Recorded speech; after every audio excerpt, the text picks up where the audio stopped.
Hello,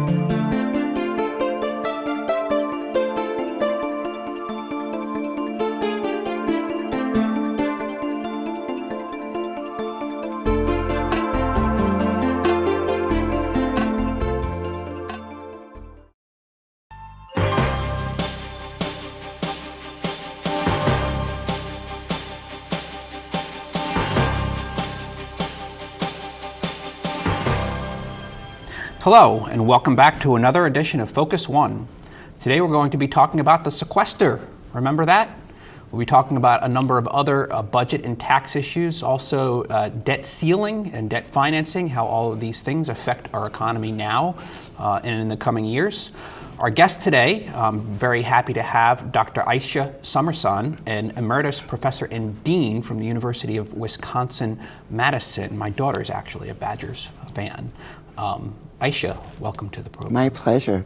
Let's just start off a little bit and just tell me a little bit about yourself for some of the viewers that don't know you. They might have seen you. You do get out in the community. You give a lot of public lectures explaining economics, budgeting issues. Just give us the short version of your career. Short version of my life. That will be the least interesting part of this interview. I was born and raised in Istanbul, Turkey. I came to the United States on a Fulbright scholarship. Fulbright. I was a Fulbright. You were a Fulbright. And I was twice a Fulbright, one at the beginning and one at the end of my career.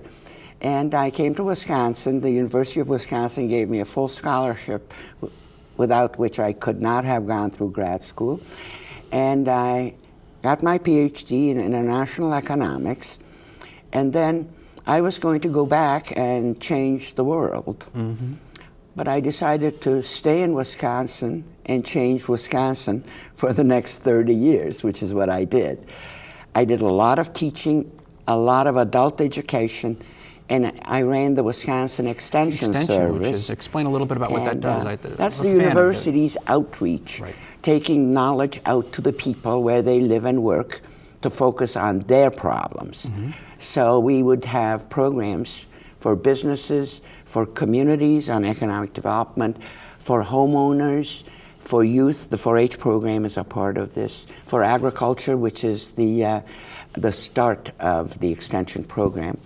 And it's changed over the 150 years. It's a nice balance. I mean, I try to do that here in the community. Yes. There's some academics who you're pure research, and we do need to publish, but teaching's very important, communicating, and then there's that apply, that outreach, that's taking the knowledge that that comes from the academic sector and making it actually do something useful. It is an extremely satisfying activity for me. Has been all my life, and I'm continuing it on my own here in Sarasota. Yes, our paths have crossed a number of times. Again, talking with the public and trying to communicate what's going on in the state, in the country, worldwide in terms of the economy. It's how it's impacting us. So let's roll back the clock a little bit. When President Obama was reelected, Chatter, NPR, and a variety of different news stations within the next few days, where the looming fiscal cliff that's coming, the fiscal cliff, they were able to avoid it temporarily, pushed back the date when we were going to go over the fiscal cliff, where the sequester would kick in, to March 1st, and it happened. That was over 3 months ago, and nobody's talking about it. Well, they're talking about it, but not as much. Can you explain what that was? What happened, and where are we now? Well, let's go back to the fiscal cliff. This was the date, unless there was some agreement reached prior to the end of the year, where tax rates would go back up to the pre-Bush levels. Mm-hmm. So there would be tax increases across the board for all income groups. Mm-hmm.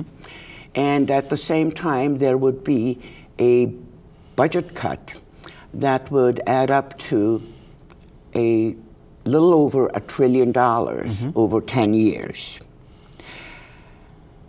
Before the deadline, there was an agreement reached, and in my opinion, it was probably the biggest mistake President Obama has made in his tenure as president. Explain, why is that? He had a moment where he could have let the fiscal cliff happen, have tax rates rise broadly, this was no catastrophe, because on the 2nd of January, then you come back with the club in your hand and you say, all right, whose taxes are we going to cut and by how much? And what expenditures are we going to cut? He lost that leverage when he agreed that only the tax rates for those over $400,000 would go up to 39.5%, and the rest, the biggest tax cut in history, would actually be institutionalized, never to be taken back. Mind you, once you give it, you can't take it back.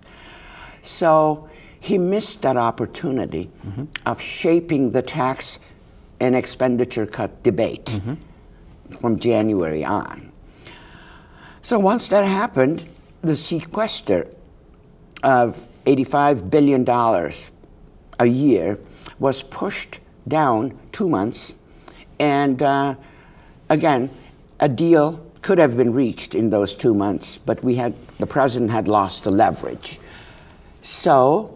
And the deal, too, let's come back to, I think that, and this was specified in something known as the 2011 Budget Control Act. And it was accurate to say, or fair to say, that nobody really thought that template or that model would come into play? It just simply was a forcing measure, that having this looming there is going to force us to get something done. And if I may add to this, one reason I did not expect it to come to this is because the cuts are divided evenly between defense and non-defense. Precisely. How the Republicans would let their sacred cow, which is national defense, let it go down the drain to the tune of $45 billion a year, I did not expect it, truthfully.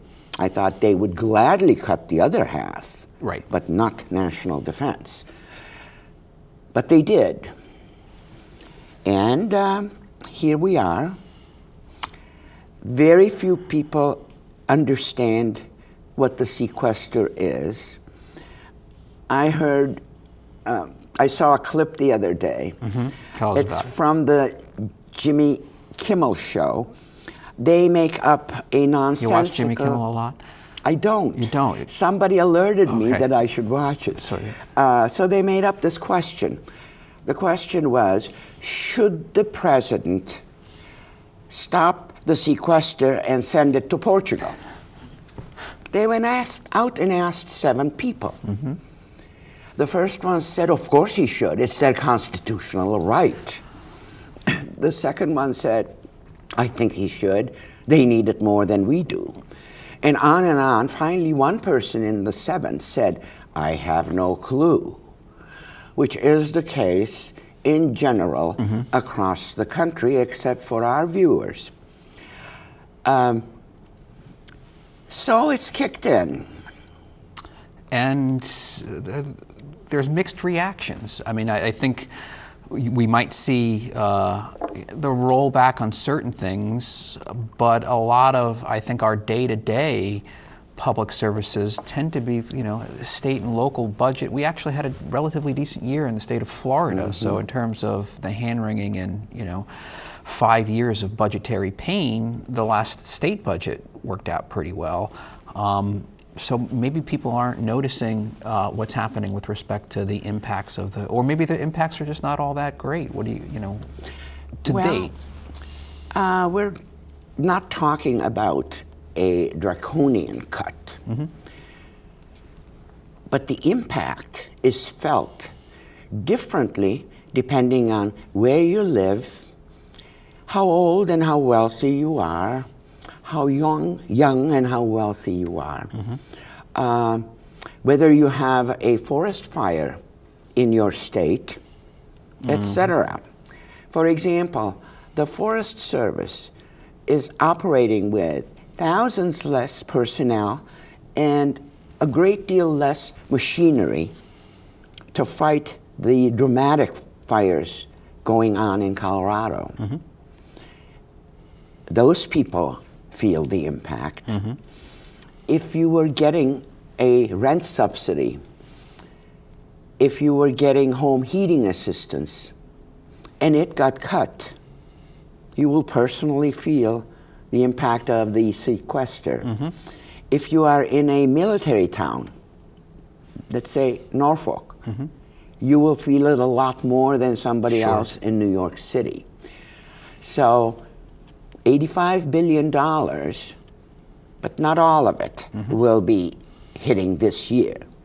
But that is a large chunk of money year after year after year. And we have other cuts as well in this debacle, a 2% or so reduction in Medicaid, 2% reduction in Medicare, so that the providers will get 98 cents on the dollar, combined with the tax increases in the payroll tax, as well as the top bracket. What you've got now is fiscal drag. And so what's the impact? The best estimates, one from the Congressional Budget Office, says growth will be 0.6% lower. About a half a percentage point. About a half. And 750,000 jobs will be lost or not created. Or not renewed, I think, or something like that. Yes. The International Monetary Fund just came out with a report which is much more drastic in terms of what it says the impact of the sequester as well as the tax increases are. They say To date or going forward? Is it a cumulative estimate? It is going forward. Okay. For this year, they're saying growth will be cut in half. And so they were thinking it would have been 4%. They're now saying it will be 2%. And something else they're saying that we are not talking about. That's pretty significant, That is very significant. I do not think they're correct. Mark Zandi estimates a 0.5%. Congressional Budget Office says 0.6. I am leaning towards those numbers myself. But here is what we're not talking about. When we are cutting across the board indiscriminately, what you're affecting is not just this year, but you're affecting future growth. Here's why. You're cutting education, infrastructure. You're cutting scientific inquiry, which is the basis of innovation. These are the mainstays of what will keep our future growth robust.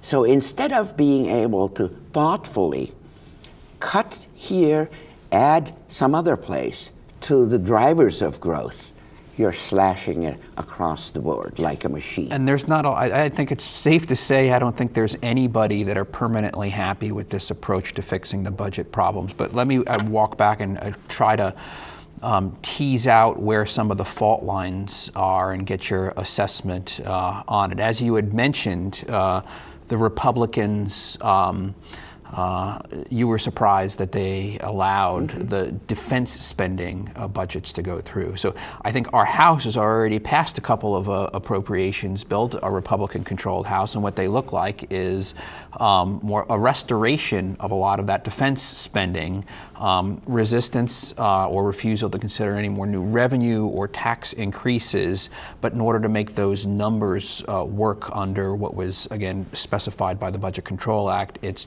deeper and deeper cuts on the discretionary spending. They'd also like to, reform some of the entitlement programs that are the much bigger part of the budget. But that's their recipe. It's like they want to erase that defense spending, put the money back into defense, no new revenues, and dig much deeper in terms of these discretionary programs, education, infrastructure, research that you were talking about. Whereas on the other side of the aisle, most Democrats, it would appear that they would like to consider additional revenues, so perhaps some more tax reform or tax rate, effective rate increases. They want to keep a healthy balance between defense and discretionary, but figure out some way to restore some of the discretionary spending. Is that about right in terms of the two sides? There's always more than two sides. You get two economists in a room and you get three yes, opinions, right? Definitely three opinions. That's about right. Those are the positions. Here is the weakness in the Republican position.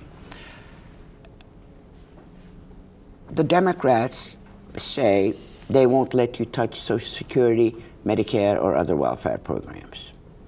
The Republicans say you can't touch national defense. Well, you have to pay the interest. So when you add it all up, now you've got 85% of the budget. Yeah. And out of the 15%, you're going to give me megabucks. You can turn the lights off at the Supreme Court, and you're getting nowhere. So you're going to have to give. I think defense has given enough. I have advocated a smaller defense budget. But as a percentage of GDP, I think it's lower than what it's been historically over a 40-year period. So I'm leaving defense alone for the moment. Entitlement reform comes next. And I think the Democrats are at fault at not putting it on the table. You don't need to cut benefits. Social Security is very easy to fix. You expand the income subject to the tax, and with the stroke of a pen, you can make it good for 75 years. Medicare is much more difficult, and there you have to bend the cost curve. Yeah. And our long-term budget problem is in the medical, line item. Right. And until we agree on that, we can't get a package together. Now, can we agree on that?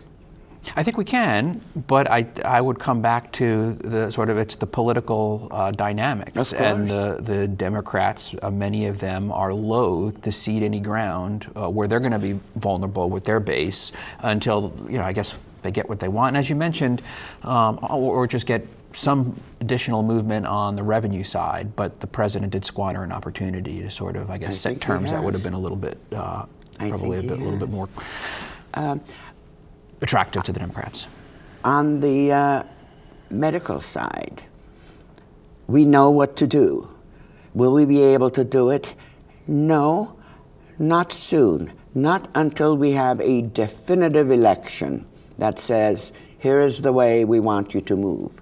The reason I'm saying this is this Republican House has passed bills 37 different times repealing Obamacare. These are the people who will negotiate with the president on the medical piece. Not likely. Not likely. So I am not expecting anything to happen until we get a crisis of some sort. Well, we're going to have one, I think. Of course you will. Coming up in the fall. Let's just talk a little bit about that. Unlikely that we're going to see a resolution before then, but we'll get to the end of this fiscal year, and there are options, I suppose, of continuing with the sequester approach to the next budget, and or we could have a standoff, not passing a continuing resolution, and have perhaps a government shutdown. That's apparently a battle that I think the Republicans are ready to have. Where the president is on that remains to be seen. But we talked a little bit before we walked in here. A couple of months later, a little late October, early November, we get into a problem with our debt and our debt ceiling. Can we talk just a little bit about that? Sure. It might be confusing to some viewers that don't quite understand the difference between the debt ceiling battle and then the sequester and budget battle. Related, but some very important differences. Yes. Congress appropriates funds and mandates certain programs. And if the revenue that comes in does not cover the expenses that are basically in the legislation, the budget bill, then the Congress gives authority to the Treasury Department to borrow.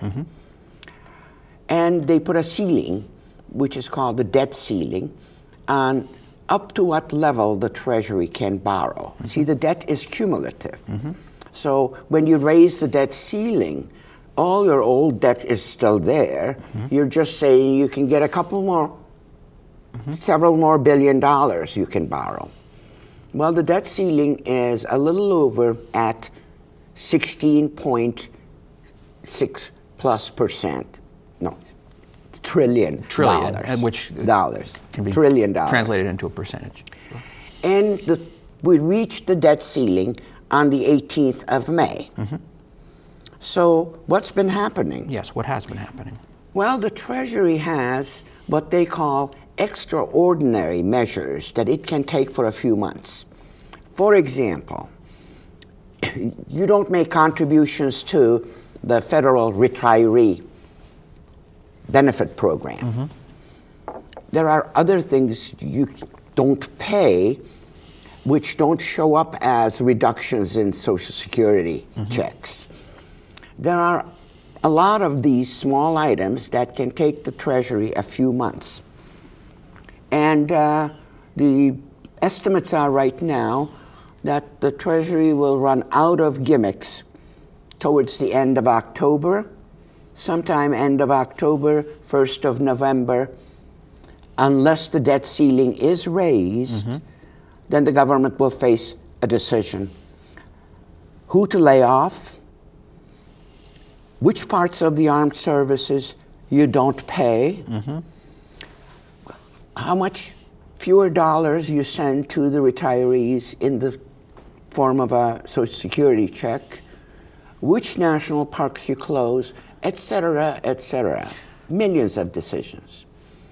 Would it be fair to characterize, again, the difference between what we're seeing in terms of a sequester as relatively minor cuts around the edges everywhere, that again might be a bit more pronounced in certain communities and in certain sectors, where it's painful, but again, we're talking about minor cuts on the margins of the revenue. Whereas when we're dealing with that debt ceiling, given the fact that our operating budget, the portion that is sort of debt serviced is pretty high, without being able to move that ceiling, you're going to invoke immediate, much more severe both budget cuts, but also decisions about which bills you pay and which ones you default on.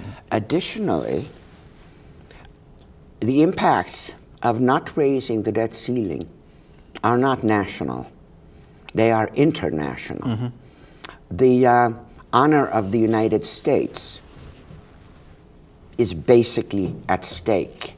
This is a ridiculous notion. Even the fact that you and I are discussing this, sitting here, I find inconceivable that our elected representatives would be so rash, so ideologically bound, so irrational as to put the good faith and name of the United States on the line. They are, but here's one of my concerns, was that, again, it seems as if we're having these discussions over and over again, and to the public, it just sounds again like the sky is always falling, and the last time that we let the sky fall, you know, the sequester, it just doesn't look all that bad. So politically, I mean, I hear you, but politically, there might be just absolute recalcitrance. And there might be some members of Congress that would like to see the debt ceiling not be raised, and they just want to see what happens. And they're not all that, you know, worried. They think that there's just a little bit of, over-the-top rhetoric, and that it might be painful, but it'll be worth it in the long run, and it won't be as bad as a lot of these, again, Chicken Littles are claiming it'll be. I would say to those people, do it. See what happens. Last time we shut down the government, you will remember, was with Newt Gingrich. I do. I lived in D.C. at the time. Yes. And the backlash, the effects were dramatic. It affected the trajectory of his political life eventually. Do you think it'll come to that again? I mean, this brinkmanship is... It might, but here is what I would expect the president to do. Whether he does it or not, I don't know. If they don't raise the debt ceiling, and if I was the president, I would instruct my Treasury Secretary to go ahead and borrow. Yes, this has always been one of the options Because that's discussed. Congress has told me they want this done. This is what it takes to get it done. They won't raise the debt ceiling so that I can carry out the decisions made by Congress.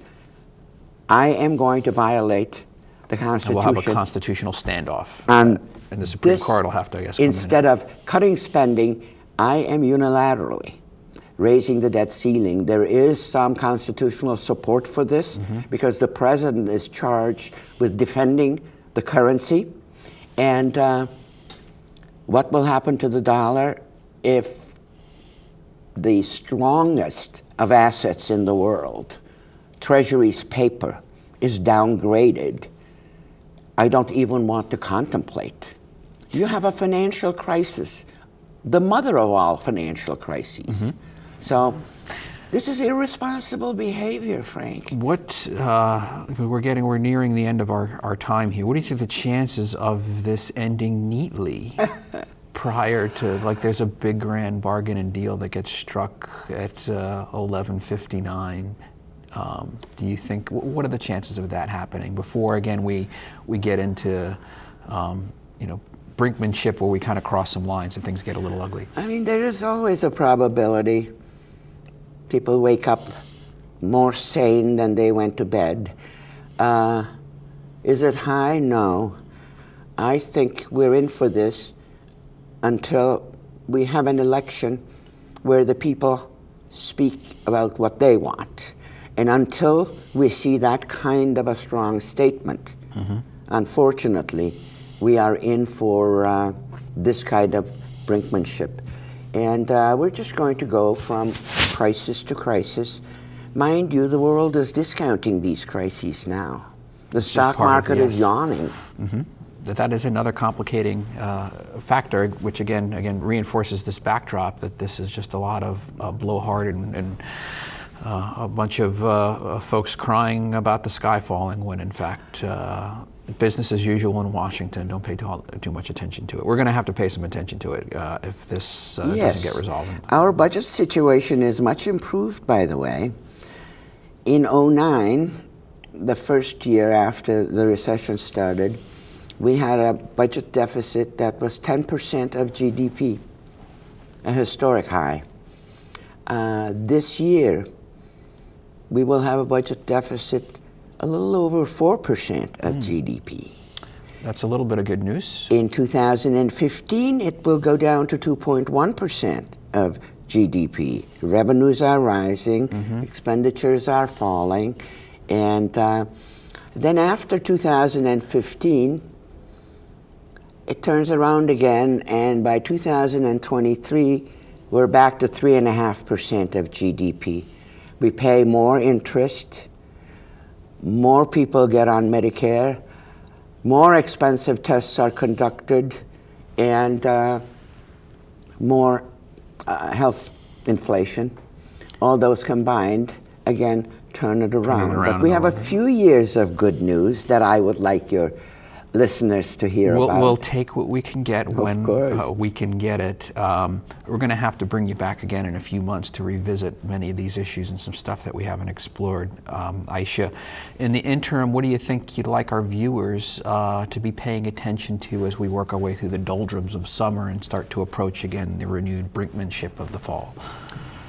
I would really keep watching. I'd like them to keep watching this debate about the debt ceiling and find out as much as they can about what it means. There's a really good write-up, for example, on Wikipedia that discusses the history. This was a non-issue until President Obama came into office. Republicans and Democrats alike automatically raised the debt ceiling so government could continue to function. This is the It's new an issue world. now. We'll have them so check keep out. watching that. There will be a standoff, or at least talk of a standoff. Find out as much as you can about the implications. And then make up your mind. I would say pick up the phone or send a couple of emails. Sage advice, Sage Dr. advice. Samosan. Thank you so much for joining Thank us today. you. We'll definitely have you back if you'll be willing to do I that. appreciate it. I'd like to thank all of our viewers for tuning in, and we'll catch you again next time on another edition of Focus One.